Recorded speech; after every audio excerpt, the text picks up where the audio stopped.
Hello, everyone. We're just going to give it another minute or so for everyone to join. If you will, put your name, tribal affiliation, if applicable, and where you're coming from, joining us from in the chats.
Okay, we'll go ahead and get started. Hello, everyone. My name is Jennifer Williams with the American Indian Cancer Foundation. We would like to welcome you to our webinar. This will be part one of a part two series, Gather, Cook, Nourish, Healthy Indigenous Foods on a Budget. We appreciate you all being here and engaging in this conversation. Before we get started, a little bit about the American Indian Cancer Foundation. We are a national nonprofit organization that was established to address the tremendous cancer inequities faced by Native communities. ACAF is a Native governed, and its board members and employees have an array of experience serving the health needs of our people. Our mission is to eliminate the cancer burden of Indigenous people through improved access to prevention, early detection, treatment, and survivor support. To learn more about ACAF and the work we are doing, please visit www.acaf.org. As we move through the presentation today, please feel free to use the chat feature throughout our webinar. We will be saving time at the end specifically for an interactive Q&A session. Now I'd like to hand it over to my colleague, Carla. Hello, everyone. My name is Carla Feathers. I am also with the American Indian Cancer Foundation. Thank you all so much for being here. It is now time to introduce our wonderful speaker. Today we have the pleasure to hear from Nico Albert Williams to discuss Indigenous foods on a budget. Nico Albert Williams is a member of the Cherokee Nation, is the founder and executive director of the Burning Cedar Sovereign Wellness, a nonprofit intertribal community wellness center. The Burning Cedar Sovereign Wellness mission is to help Indigenous individuals and families in Tulsa, Oklahoma, improve their spiritual, mental, emotional, and physical health by reconnecting to traditional foodways and Indigenous wellness practices. Nico spends her time growing, foraging, cooking, eating, studying, writing, and speaking about Indigenous cuisine. She shares a fireplace with her husband, Kyle Williams Sr., who's Ponca, Otoe, Missouri, and Iowa, and family. She and Kyle also play music in the Indigenous sludge metal band Medicine Horse. Welcome, Nico. We'll pass it over to you. Well, Carla and Jennifer, thank you everyone for being here. Sioni God, Nico Albert Williams, Dawadoa, G Jalagi, G Giduagi, Digarastaya Husky, Elena Nehia, Ulistaidi Degadeshkwa. My name is Nico Albert Williams, and as Carla described in that beautiful intro, I am a chef and I study traditional Indigenous foods here in Tulsa, Oklahoma. And so I'm pleased to be here and share this presentation to hopefully give us some insights on how to meet some of the barriers that we see in our communities for accessing healthy Indigenous foods on a budget. So I'm going to go ahead and jump into this presentation and share my screen here, and we'll get this started. Okay.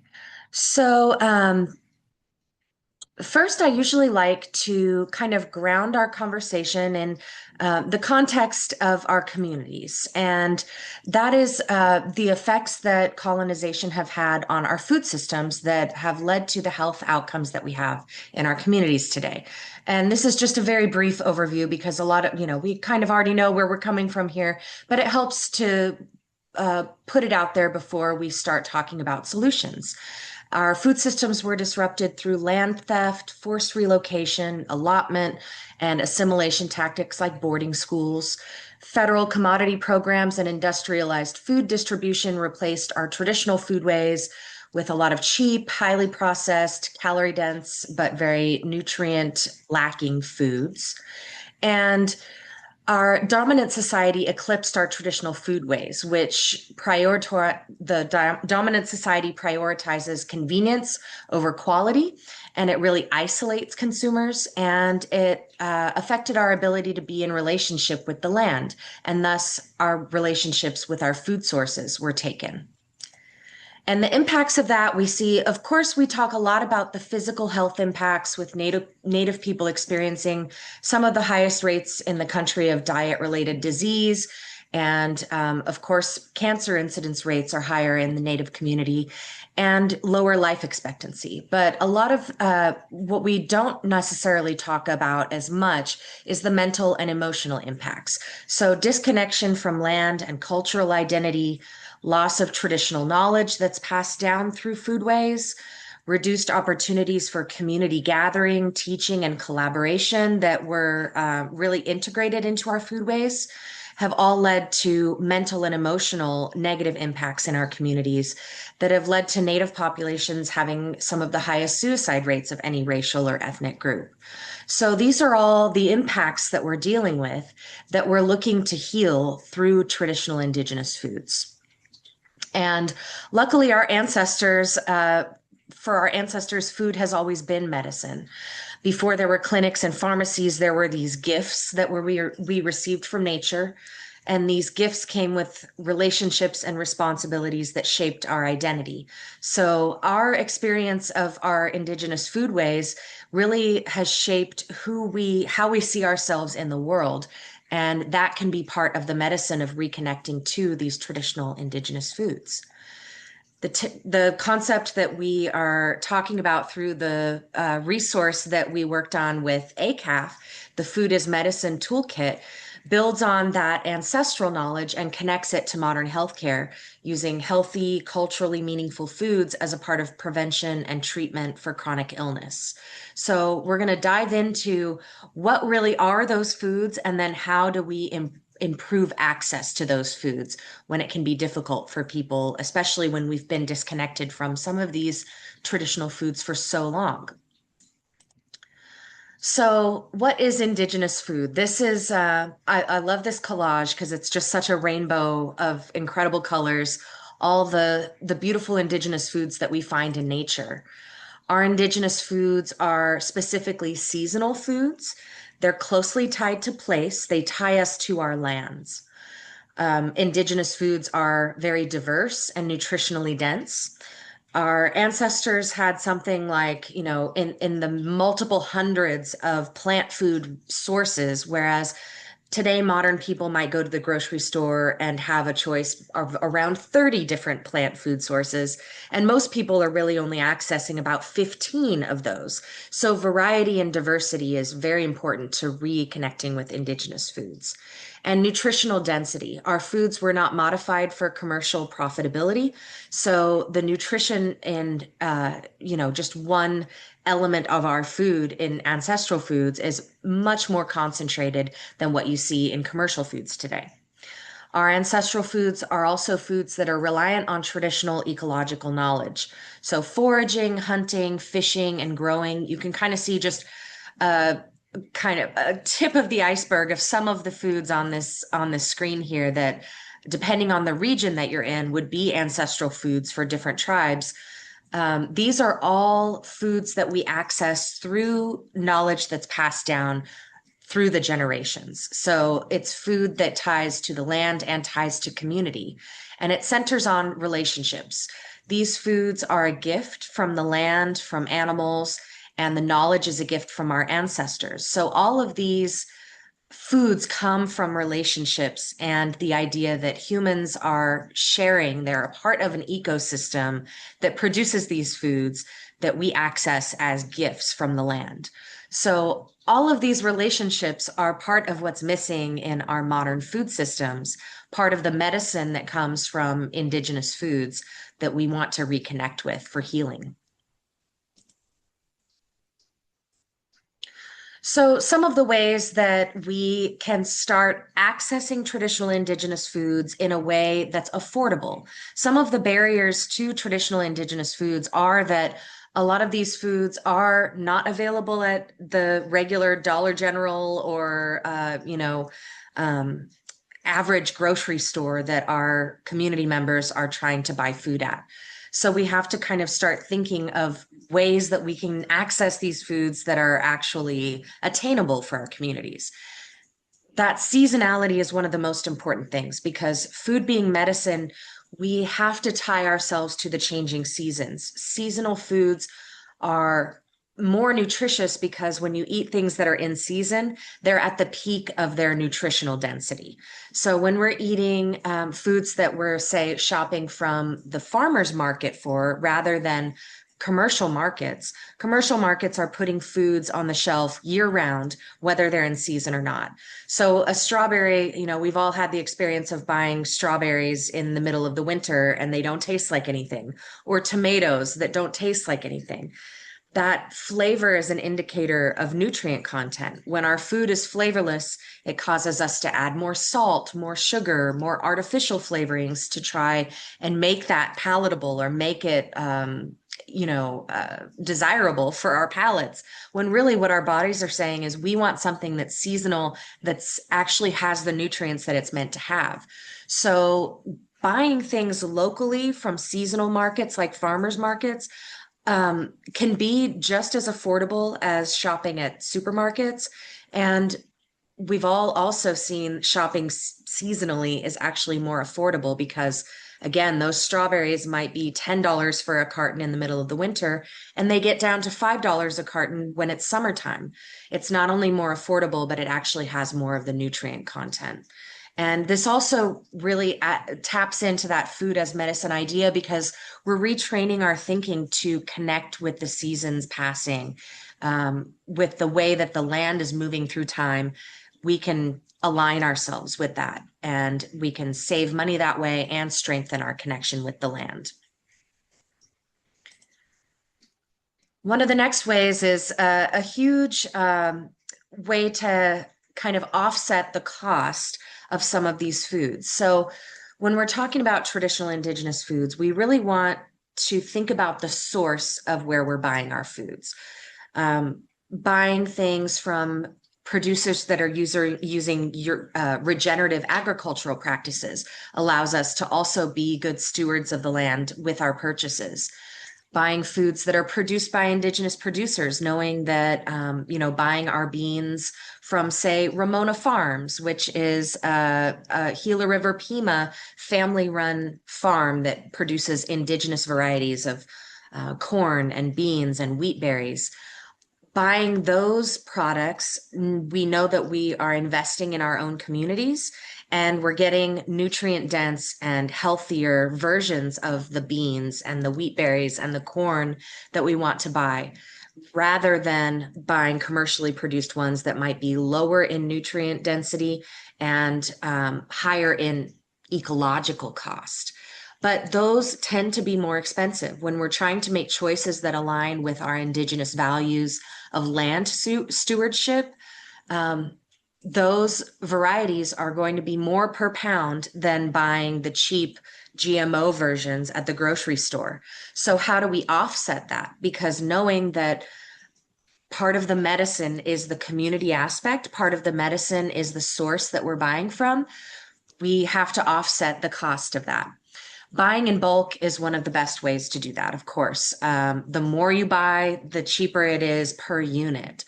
So a lot of us can't afford to be buying or don't have the space to store a 25-pound bag of beans or a 50-pound bag of beans that's going to make those cheaper per pound, but buying in community allows us to do that.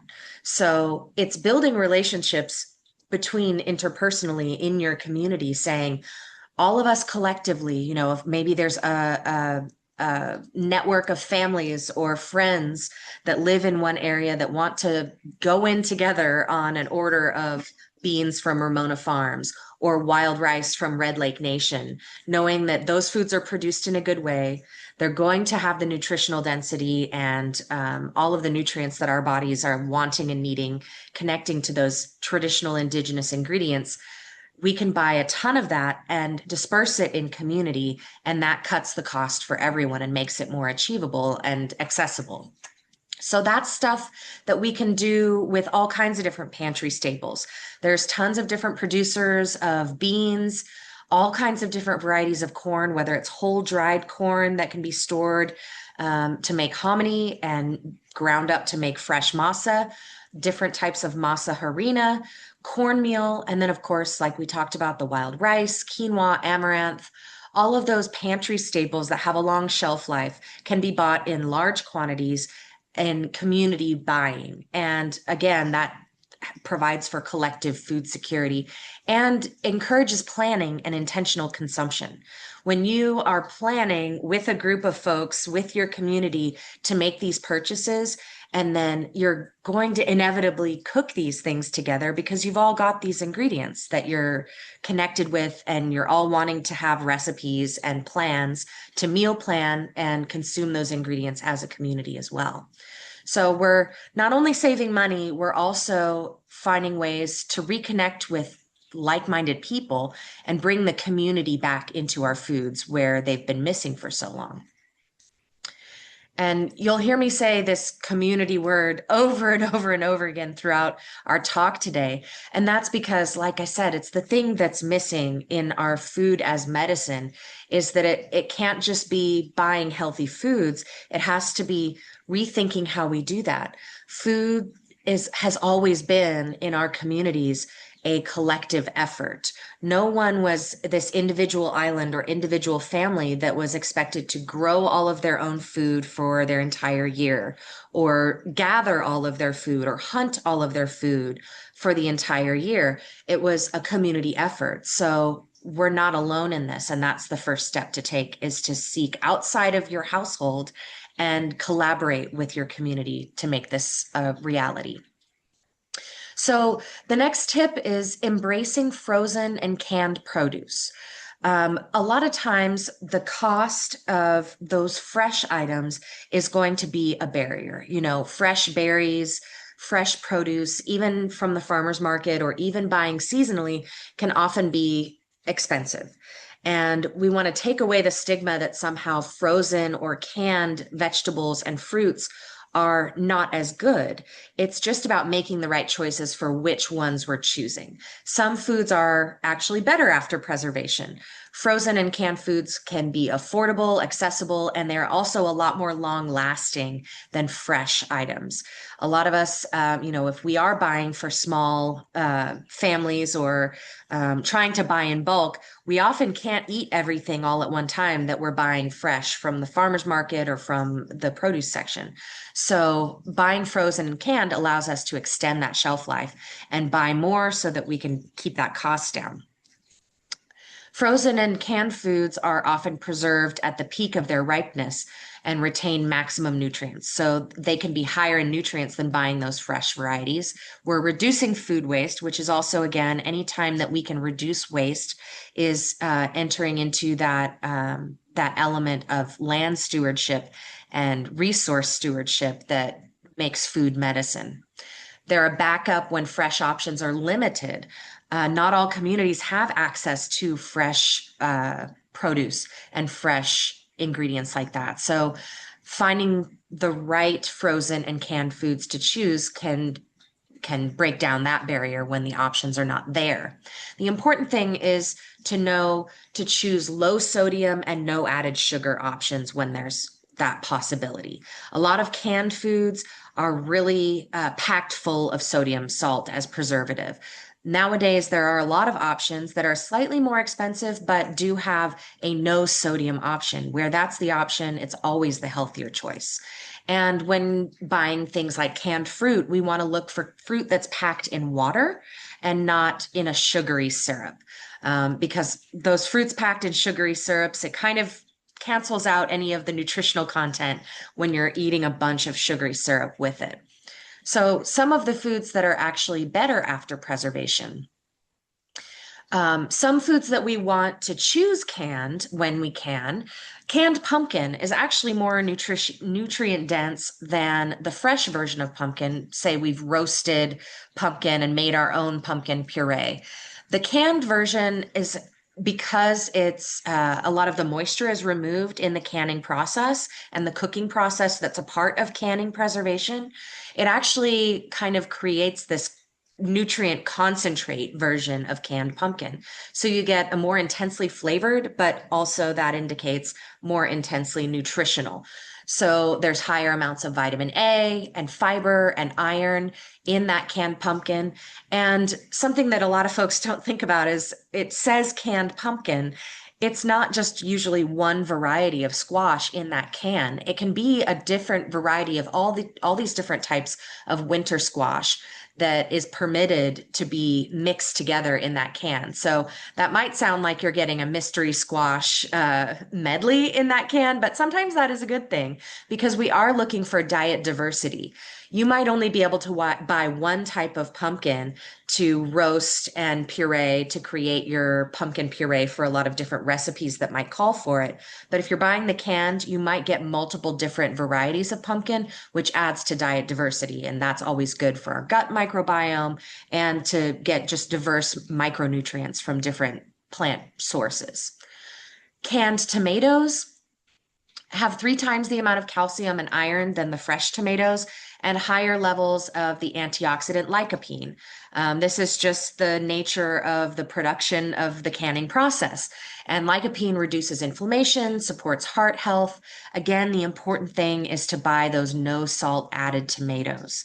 And this is with the caveat that canned tomatoes are great. They're a wonderful staple to have in your pantry. We want to be combining that with also seasonally eating fresh tomatoes. So maybe not bothering with spending a lot of money on the tomatoes in winter that are watery and kind of mealy and don't have a lot of flavor, but buying fresh tomatoes in the summertime when they're at the peak of their nutrients from the grocery store.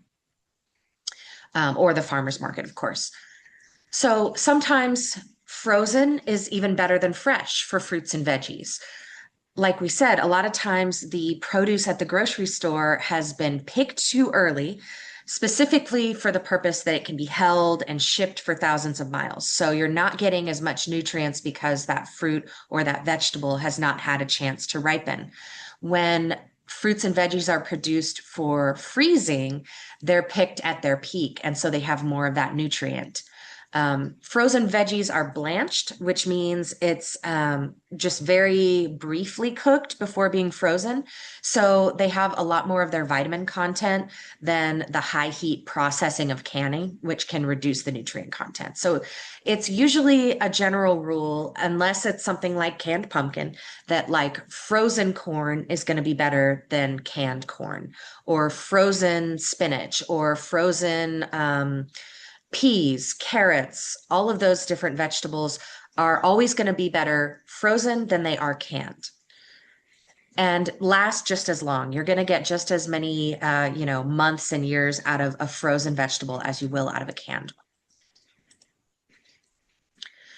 So this is kind of just a shopping method. And it's kind of funny because I grew up with my mom shopping with me this way since I was a little kid.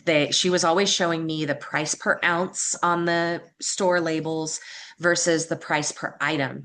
And so I kind of took it for granted that not everybody gets this kind of grocery store shopping, deep education that I grew up with, and am grateful to have. This is also kind of chef tricks, figuring out how to use unit pricing versus the overall price to really get the better value. So unit pricing shows the cost per ounce, per pound, or per item.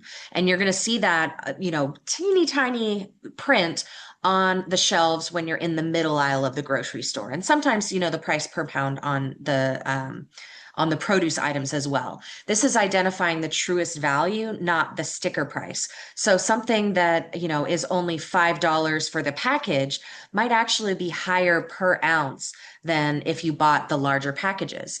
And at the same time, larger packages are not always the better deal. So having that awareness can really add to the long-term savings. It does make your grocery shopping take a little longer at first because you're really looking at all the fine print and saying, sometimes you have to break out that calculator because it's not on the shelf to tell you that this, type of dried bean is 15 cents per ounce versus 35 cents per ounce for this other type of dried bean.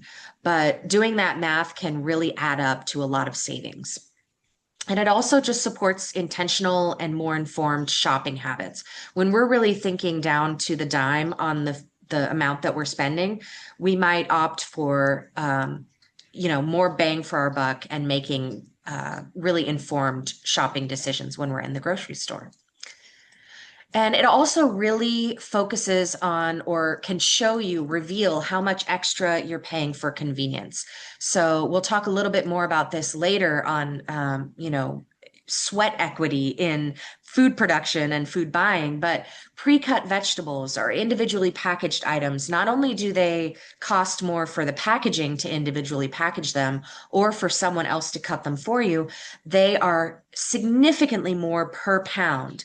If you buy one whole pineapple, it's going to be $3, and then you're buying the same amount of pineapple for 3 times the price when you buy it already cut. Learning to cut that pineapple yourself and buy it whole, especially this applies to cuts of meat as well. When you're buying whole cuts of meat rather than ones that are already portioned, you can really save a lot of money. And that comes from looking at the unit price. And then this is the big one. This is the one that can be difficult for folks sometimes, but is super important to build these skills. And that is the meal planning and preparation. The fact is that Indigenous foods require planning and preparation, and they require cooking. This is not something, connecting with food as medicine is not something that you can get in restaurants. It's not something that you can get packaged or pre-made. We have to learn to cook ourselves. And batch cooking is one of the ways that we can save time, save money, and energy throughout the week by cooking once and eating multiple times from that one cooking session. And also building meals from shared components. This is something that we're going to do in the next session where we do our cooking demonstration, where I can show you how you take one recipe, make a ton of it, and then turn it into a lot of different types of meals. So maybe we're making, for instance, the dish that we're going to be making next time is a green chili braised turkey. We're going to make a big 5-pound batch of that turkey. One of those meals is going to be turkey grain bowls. We're pairing that with an ancient grains mix. Then we can do smothered sweet potatoes with that and switch it up. And instead of putting that with different ingredients in a grain bowl, put it on top of a sweet potato that's baked and roasted like you would a regular baked potato. Then we can also take that same recipe and turn it into pozole by adding some homemade broth and either canned or homemade hominy. There's lots of different ways to make one thing and turn it into multiple different meals by careful planning. Avoiding prepped and individually packaged foods, that's what we just talked about, where those prepped foods create tons of waste and they cost a lot more. So learning to break down produce, break down meat yourself is that sweat equity where we're investing our time and our effort rather than investing the money for someone else to do that work. Actually making our own hominy instead of buying the canned hominy. Buying the dried hominy, you can buy a lot more of the dried corn. And if you know how to make it yourself, you can store a lot of that dried and then make hominy as you need it and use less space than a canned version might. Or, cost less than the canned version might, and also have better nutrients than the canned version. Eliminating waste by using every part of the plant or animal or ingredient that we're using. So when we're connecting with our indigenous foods, we are cooking a lot from scratch, right? This creates a lot of scraps. You're going to have onion tops, you're going to have carrot peels or carrot tops, celery bottoms, all these different veggie scraps. If we're cooking whole chicken or turkey that's on the breast, or whole cuts of game meat that we have accessed through community. There's going to be bones left over. All of those things can be saved in the freezer. I keep these, we call them broth bags or stock bags. And basically, as we're cooking, when we're dicing our onions or cutting up our celery, we're saving all those little scrap pieces in gallon Ziploc bags and saving those in the freezer. And then once we accumulate a good amount, that becomes broth, and it becomes free broth.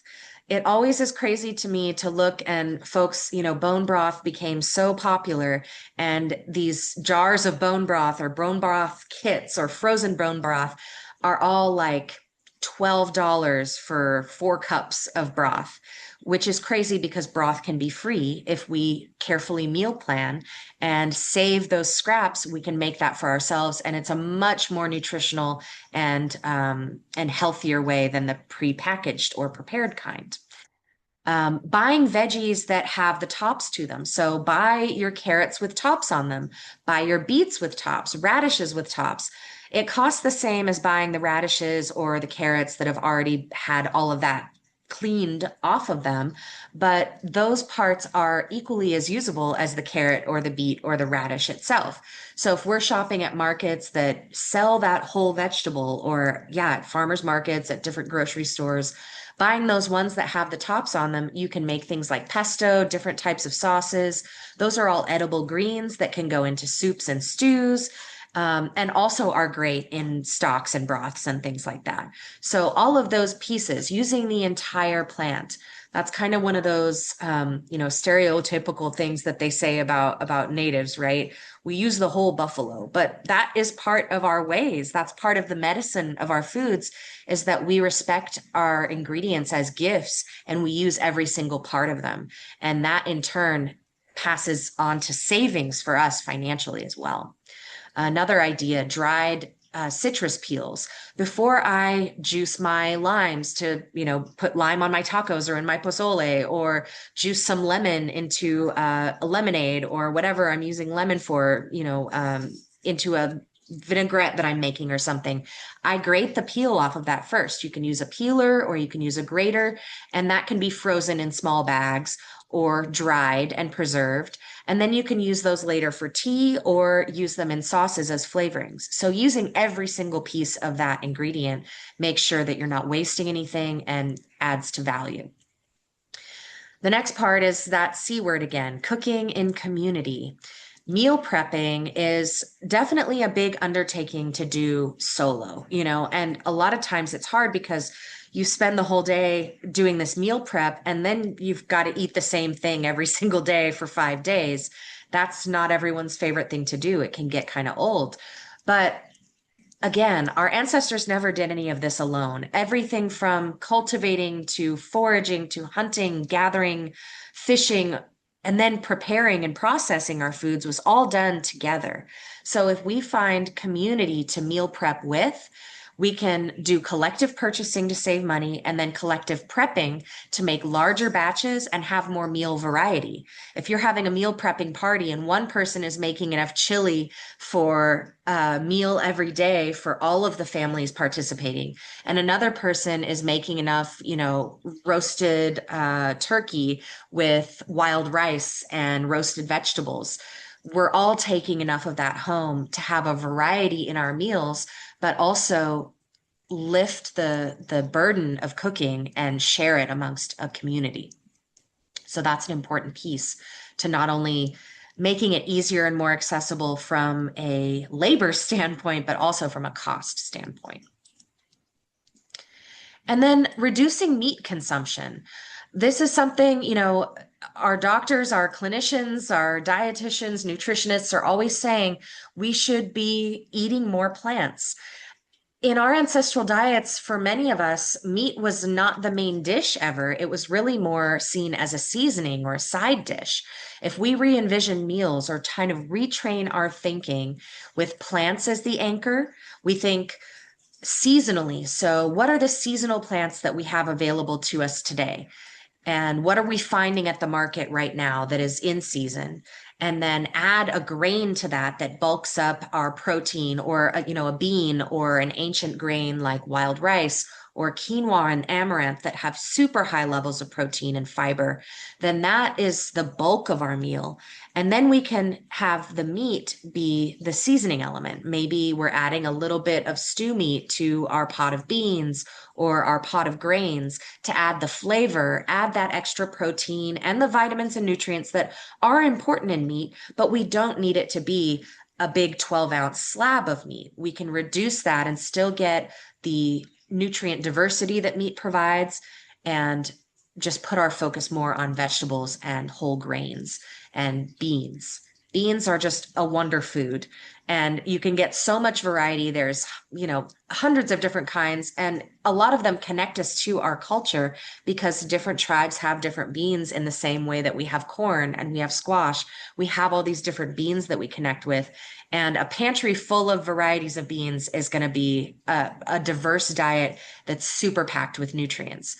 And so you can kind of see this is I have seen this meme floating around on my social media that compares 4 ounces of beef to 4 ounces of beans. And I wanted to fact check that. I feel like sometimes we see those memes and those infographics, and we need to go back and make sure that that is actually accurate. And so I did some research to really compare what 4 ounces of dried beans is going to be to 4 ounces of uncooked beef. These 4 ounces of dried beans, once cooked, will spread out their nutrient density. And, you would be eating those 4 ounces would become 8 to 12 ounces of cooked beans, but you're going to eat a lot more beans and get a lot more of the nutrients and feeling of fullness than you would from having that 4 ounces of beef. So super important to include a good variety of those plant food sources. And then lastly, we want to think outside the grocery aisles. So one of the main things about traditional indigenous foods is that a lot of them simply are not available at the grocery store or the farmer's market. A lot of us rely on that, modern convenience of grocery stores that are part of dominant society and the way we think of shopping and filling out our meals. But we need to start thinking outside of that, because our traditional foods often involve hunting, fishing, foraging, and gardening. And part of the medicine that comes from our indigenous foods is that it's not just something that we buy on a shelf. It requires, these foods are free sources of food, but they have physical, along with the nutritional and also psychological and spiritual health benefits that can't be found in stores. Wild and homegrown foods are more nutrient dense by nature because they're not commodified. They haven't been produced or bred in a way that grow faster or more shelf stable or, more economically viable. So they're more nutrient dense and they're free from artificial additives that are common in commercial and industrial food production. They also require physical activity that burns calories, strengthens muscles, and improves your cardiovascular health. So part of the medicine of these indigenous foods is that we're out in the sun, we're walking, we are tracking when we're hunting, we're, getting out to the lake and rowing that boat and casting that net or casting that line when we're fishing.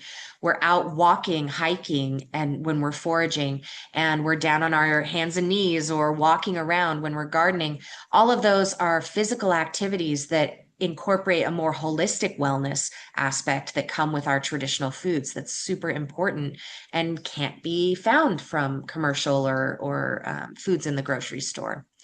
That time in the sun increases our vitamin D levels, which is, of course, crucial for bone health and functioning immune systems. That time in nature also has these psychological and spiritual effects. It reduces our cortisol levels, encourages mindfulness, improves mood, fights depression, and it helps with that self-esteem, that sense of accomplishment of using a skill like hunting or fishing or foraging, knowing how to identify those plants, connecting with the ancestral knowledge that's required for those activities is a really big part of the psychological benefits of these foods. And the spiritual health from reconnecting with the land and being connected with creation. And again, these gifts that come from the land. That's something that really can't be found in commercially available foods.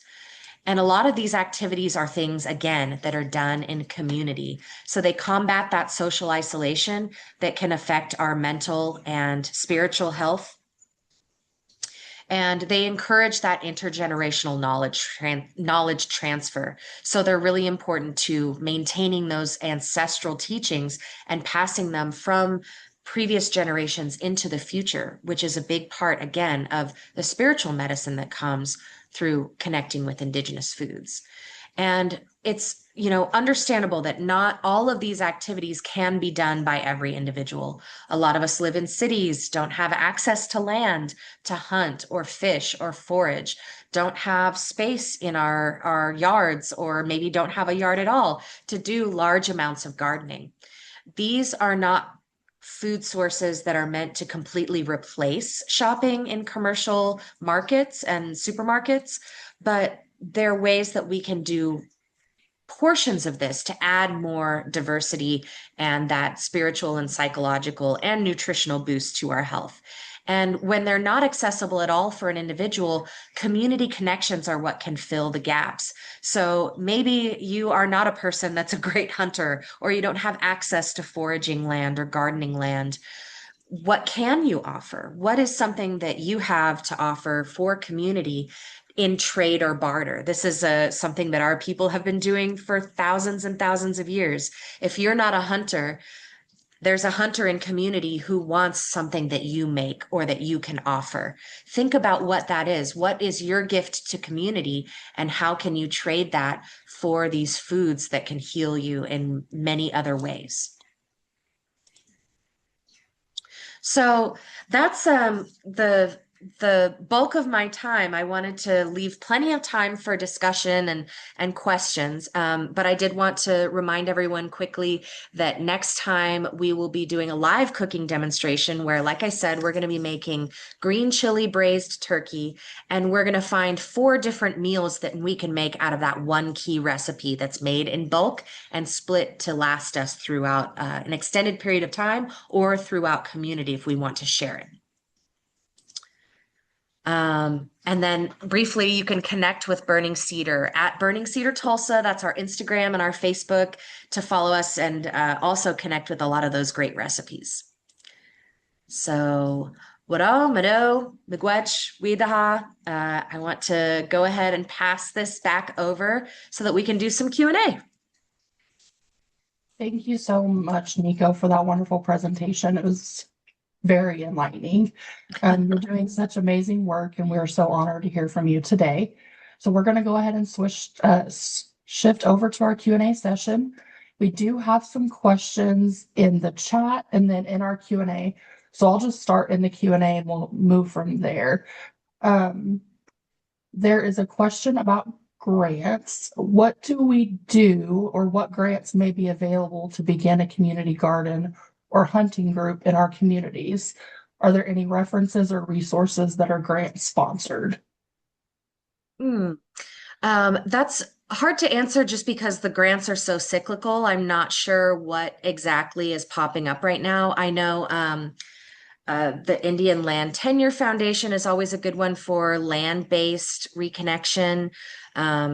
for community gardens and things like that. I know, like my tribe personally, Cherokee Nation has a lot of community health grants that would be open to funding things like community gardens. So seeing if there are tribal community program funding for whatever, tribe you're affiliated with, or the tribal nation of the land that you're on and the people that you're serving that are in that community could also be really good sources. Um, I'm not sure. Yeah, I wouldn't have a complete list right off the top of my head of what grants to access, but there's definitely a lot of resources out there that fund things like community food production. And hunting lands. I know, like our tribe has land set aside specifically for hunting and foraging for community members. So again, connecting with the local tribes and seeing what might be available for that would be a great first step. Perfect. We have a question that is in the chat. It says, for those on food distribution, bison, catfish, and other seasonal items are available there. Any recipes you suggest? Nico's full of recipes. Yes. So our website is www.burningscedar.org. We do have a recipes section there. And we also have basically on our website, there's a resources tab. And on the resources tab, you can find our recipes. I post as many as I can for different things that you can make. I've got tons of recipes with ground bison. You can do meatballs, meatloaf. We've got some bison lettuce wraps on there that are mixed with wild rice and just a nice like kind of appetizer or lunch item. There's tons of recipes on there, but there are also lots of recipes, and I see we put the link in the chat there too. Thank you. There's also a resources page called Food Sovereignty. And on that food sovereignty link, I have links to a lot of different fellow food sovereignty organizations. And one of them is Natives.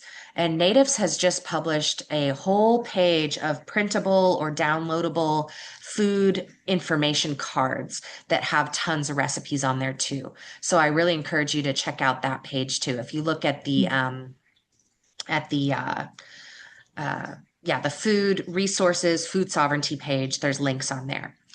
So that's a good start. And the other thing that I love is there are so many great cookbooks by Indigenous chefs that have been published, especially some that just got published recently. My friend Crystal Wapipa, who's Kickapoo and lives in Oakland. She's based out of Oakland, California.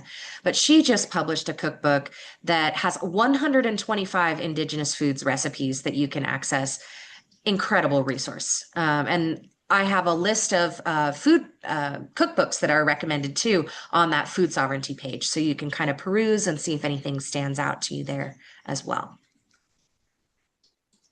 Our next question is, are there foods with high nutritional values that benefit a woman going through medically induced menopause that can help subside some of the side effects of menopause?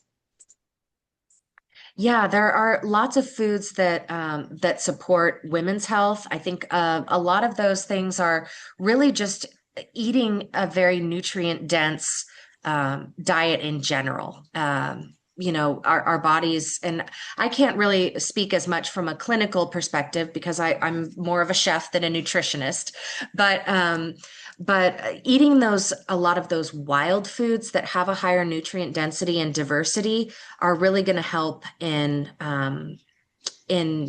increasing the support for your body as it transitions. I know that there's a lot of loss of bone density. So a lot of the foods that have high levels of calcium and high levels of iron and magnesium, things like those dark leafy greens are really important to incorporate. And again, a dark leafy green like kale or spinach that are seen as superfoods, finding wild foods to add to that. Like one of my favorite ones to forage right now is a Cherokee food that we call cochan. And it's it's known as cut leaf cone flour. Oh, and someone said dandelion greens. Dandelion greens are another seasonal for spring, really important one too, that have super high levels of all of those good things that dark leafy greens have, but more concentrated because of their wild, elements.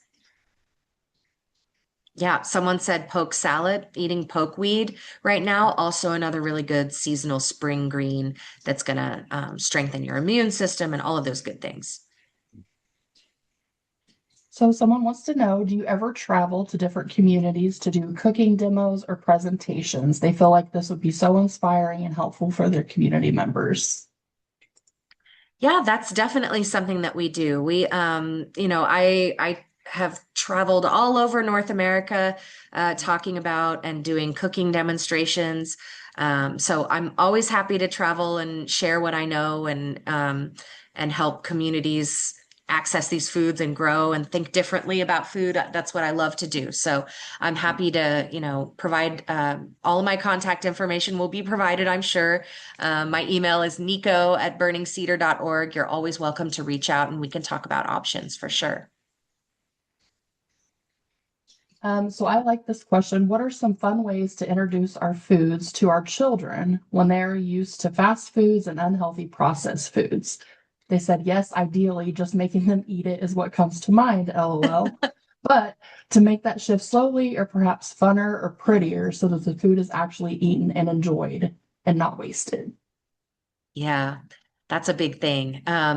So the a lot of the work that I do is with the youth because us old folks, it's harder to break those habits the longer we're in them, but starting kids off with healthy food habits is the best way to make change in our communities. And when your kids are eating well, you're immediately going to eat well as well because you're going to eat whatever they're eating. So teaching them to crave those traditional foods and whole foods rather than processed foods is really important to start as young as you can.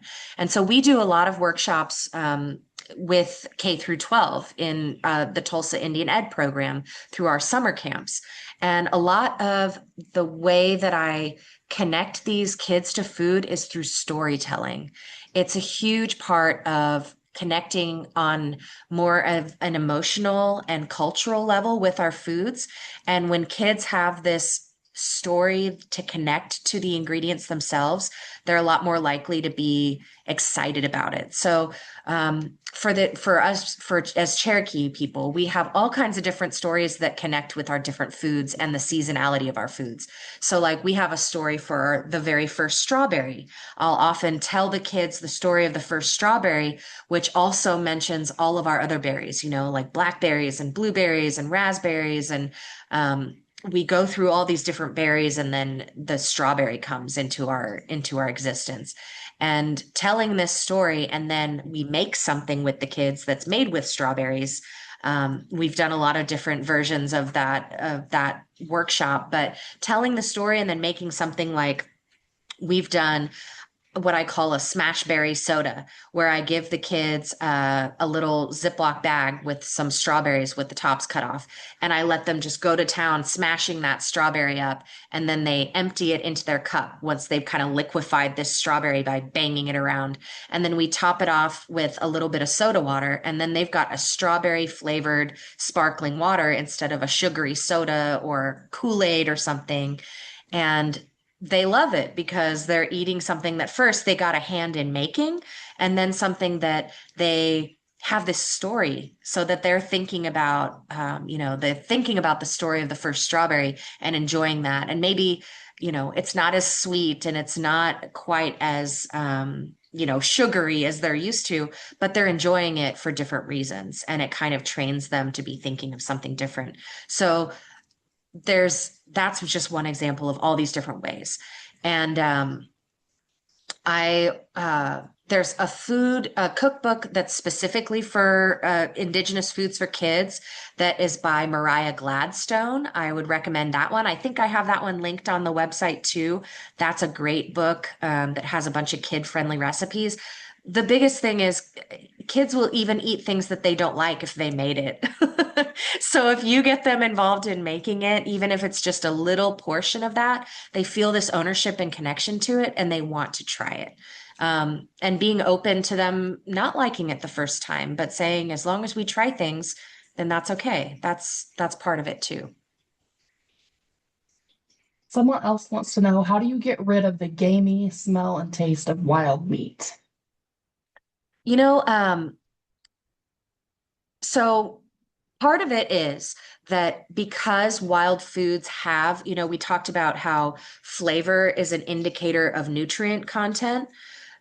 A lot of our wild foods have a much stronger flavor, and I think our ancestors had a palate that was more conditioned to that. Nowadays foods have become very bland, so we're more conditioned to not want stronger flavors in our food. So that's something that kind of can take some getting used to, but there are recipes that can offset that a little bit. For me, I don't really taste gaminess in bison. It's more like just a clean and fresh uh flavor. I see in the chat someone mentioning brining, and this is something that I was taught when I first started cooking game, and that is soaking like a really gamey venison, or we've eaten wild boar before that has a very strong flavor. Doing a brine will pull some of that out. So something like, like a maple and salt kind of a brine solution would be okay. Or some folks use milk.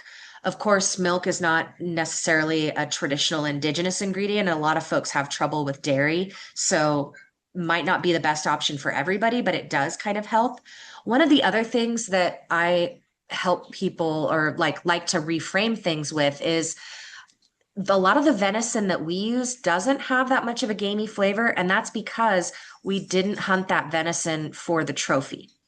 So when our ancestors were hunting, they were hunting for to feed ourselves, to provide hides for things that we needed. We weren't choosing the animal that was super old and had been out rutting around in the forest for many years that had this beautiful like 10-point rack that was going to look good on the wall. They were hunting for sustenance. So that was an animal that was younger. Maybe it was a yearling or a smaller doe.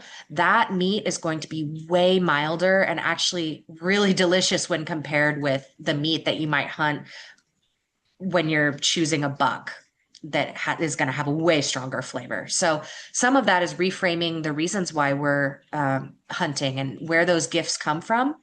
And when we're receiving those gifts just for sustenance, we're going to get an animal that's going to taste better.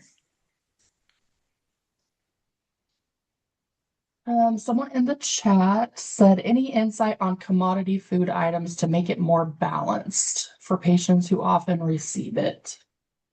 Yeah, food distribution programs they're definitely in the midst of some improvements. So we are seeing more things like wild rice and bison and different types of whole grains and healthier foods making their ways into those commodity boxes. But we're not all the way there yet. There's still a lot of processed and refined foods in those.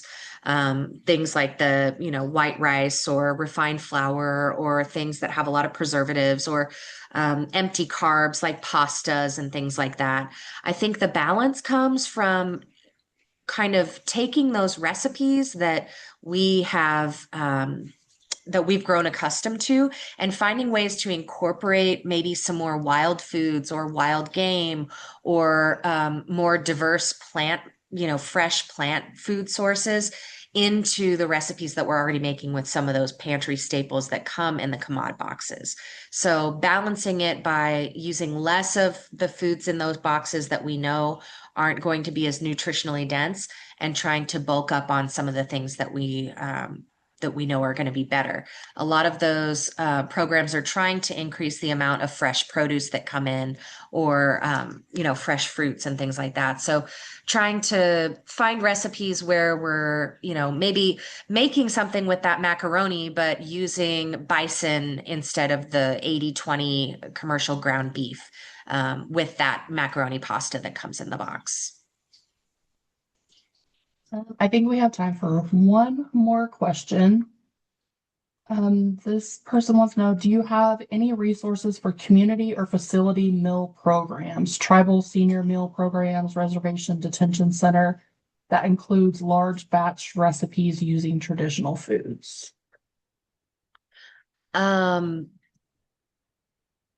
So sorry, that was looking for like community resources. Sorry, could you kind of repeat that? I kind of Yeah, got so lost. I'll just repeat I think the first part of it is the most important. Do you know of any resources for community or facility meal programs that include large batch recipes using traditional foods? I don't know of any that are,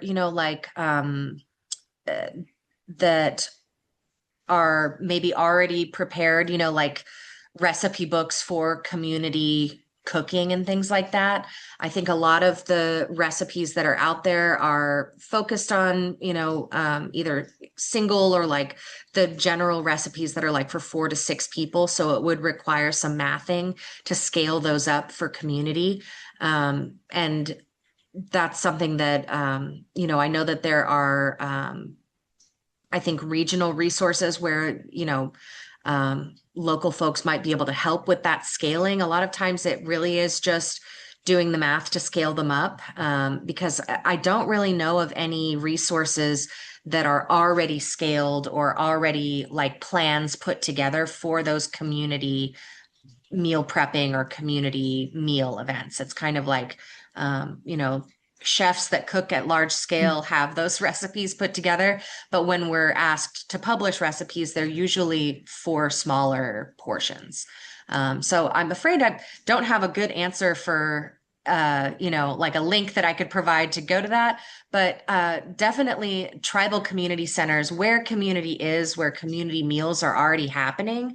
That's the place to go. And if there are ways to maybe use the recipes that they already have and kind of, I'm a big fan of swapping in, swapping in different things. If you're doing a big, if they've got recipes for chicken and rice, maybe we swap in the white rice for a mixture of quinoa and wild rice and amaranth, or finding ways to incorporate indigenous ingredients in places where they're not already being used is a good tip. But yeah, a lot of those community centers will already be making large amounts of food. It's just about doing ingredient swaps or scaling up recipes that you find. Thank you all so much for your attendance and engagement today. And thank you to Nico for this wonderful webinar. We hope to see you all next week on April 21st for part 2 of this series, where Nico will bring these foods to life with a family-friendly cooking demonstration. Please feel free to reach out by email, health@aicaf.org, or visit our website, americanindiancancer.org, for more resources. We want to thank you again for coming, and we wish you all a fantastic remainder of your week. Wadon. Well, everyone, see you next week.